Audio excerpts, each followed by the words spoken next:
श्री स्वामी समर्थ। तुम्हा सर्वांचं माझ्या यूट्यूब चॅनलवरती अगदी मनापासून स्वागत करते। तुमच्या मनातील सर्व काही चांगल्या इच्छा स्वामी महाराज नक्की पूर्ण करो हीच स्वामींच्या चरणी प्रार्थना करते आणि आजच्या व्हिडिओला सुरुवात करते। तर आजचा व्हिडिओ खूप महत्त्वाचा आहे। विशेष असं गुरुवारी आपण आपल्या गुरूंची सेवा करत असतो। गुरु हा भगवान विष्णूंना समर्पित आहे। त्याचबरोबर आपले गुरु श्री स्वामी समर्थ महाराजांना सुद्धा गुरुवार अतिशय प्रिय असणारा दिवस आहे। त्यामुळे आपण जर काही सेवा उपाय तोडगे गुरुवारी केले तर नक्कीच ते सफल होत असतात आणि आपल्या मनामध्ये ज्या काही इच्छा आहेत त्या पूर्ण होत असतात। तर आज आपण आजच्या व्हिडिओमध्ये बघणार आहेत की गुरुवारी विशेष कोणती सेवा करावी जेणेकरून आपल्या मनातली इच्छा पूर्ण होईल, त्याचबरोबर आपल्या कुटुंबाच्या प्रगतीसाठी खूप फलदायी ठरेल, घरातील प्रत्येक व्यक्ती यशस्वी नक्की होईल। आपण कितीही कष्ट केले तरी पण कष्टामागं आपल्या नशिबाची साथ असणं अत्यंत महत्त्वाची गोष्ट आहे। त्याचबरोबर आपल्या गुरूंचा आशीर्वाद सुद्धा आपल्यावरती असणं अत्यंत महत्त्वाचं असतं। त्यासाठी आपल्याला आपल्या गुरूंची सेवा करणं अत्यंत महत्त्वाचं आहे। कुलदेवीची इष्टदेवतांची सेवा सुद्धा नित्यनियमाने दररोज आपल्या घरामध्ये होणं अत्यंत महत्त्वाचं आहे। तर आज आपण बघणार आहोत की गुरुवारी कोणती सेवा करावी। जर तुम्हाला शक्य होत असेल तर गुरुवारी पिवळे वस्त्र परिधान करावेत।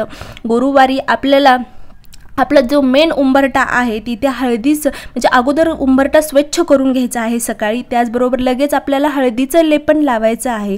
हळदीचं लेपन कशा प्रकारे तयार करायचं याचा सुद्धा व्हिडिओ आपल्या चॅनलवरती आहे। त्यानंतर सेवेमध्ये आपल्या गुरु जे आहेत श्री स्वामी समर्थ महाराजांची मूर्ती आपल्या घरामध्ये असणं अत्यंत महत्त्वाचं आहे। तर आपल्याला त्या मूर्तीवरती अभिषेक करायचा आहे। फोटो असेल तर फोटो स्वच्छ पुसून घ्यायचा आहे कपड्याने आणि त्याला अत्तर लावायचा आहे, हिना अत्तर लावायचा आहे। आणि मूर्ती जर असेल तर मूर्तीचा अभिषेक करा, हिना अत्तर लावा। त्याचबरोबर अष्टगंध आपल्याला श्री स्वामी समर्थ महाराजांना लावायचा आहे। त्यानंतर हळदीचा टिळा स्वतःच्या कपाळाला सुद्धा आपल्याला लावायचा आहे। आता बघा, ह्या सेवा 1 किंवा 2 गुरुवारी करायच्या नाहीत, सातत्य ठेवायचं आहे सेवेमध्ये, तरच आपल्याला त्या सेवेचं फळ मिळत असतं।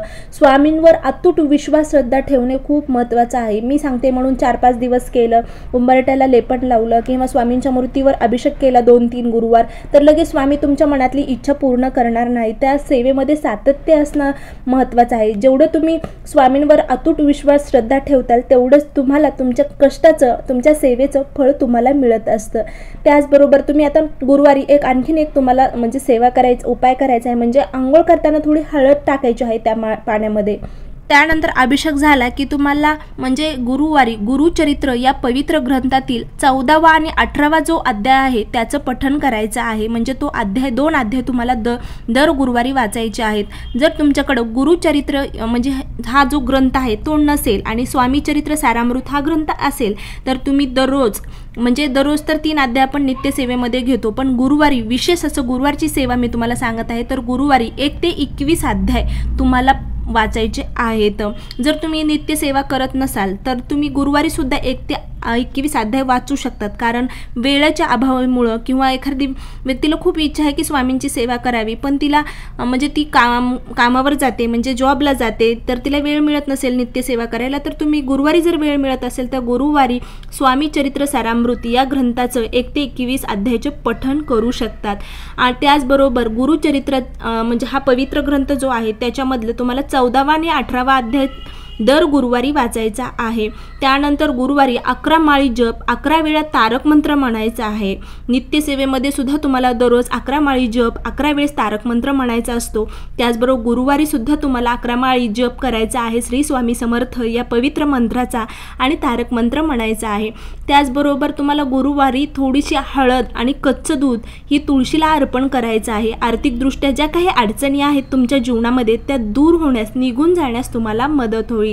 त्यानंतर संध्याकाळच्या वेळी गुरुवारी विष्णू सहस्त्रनामाचं पठण करायचं आहे। त्याचबरोबर कालभैरव अष्टक याचं सुद्धा पठण तुम्हाला करायचं आहे। कालभैरव अष्टक जर तुम्ही गुरुवारी, तसं तर नित्यनियमाने दररोज म्हणत चला सायंकाळच्या वेळी, पण तुम्हाला शक्य होत नसेल दिवे लावण्याच्या वेळेस म्हणणं दररोज, तर तुम्ही गुरुवारी कालभैरव अष्टक आणि विष्णू सहस्त्रनाम नक्की म्हणत चाला। कालभैरव अष्टक जर तुमच्या घरामध्ये पठण केलं जात असेल तर तुमच्या भोवती एक कवच निर्माण होईल, जे की तुम्हाला ज्या काही भूत बाधा असतील किंवा वाईट शक्ती आहेत त्याच्यापासून तुमचं संरक्षण नक्कीच करेल।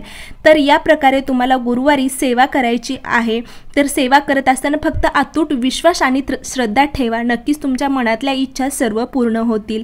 तर या प्रकारे आजचा व्हिडिओ होता। खरंच व्हिडिओ आवडला असेल तर नक्की लाईक, शेअर आणि सबस्क्राईब करायला मात्र विसरू नका। श्री स्वामी समर्थ, जय जय स्वामी समर्थ। अवधूत चिंतन, श्री गुरुदेव दत्त।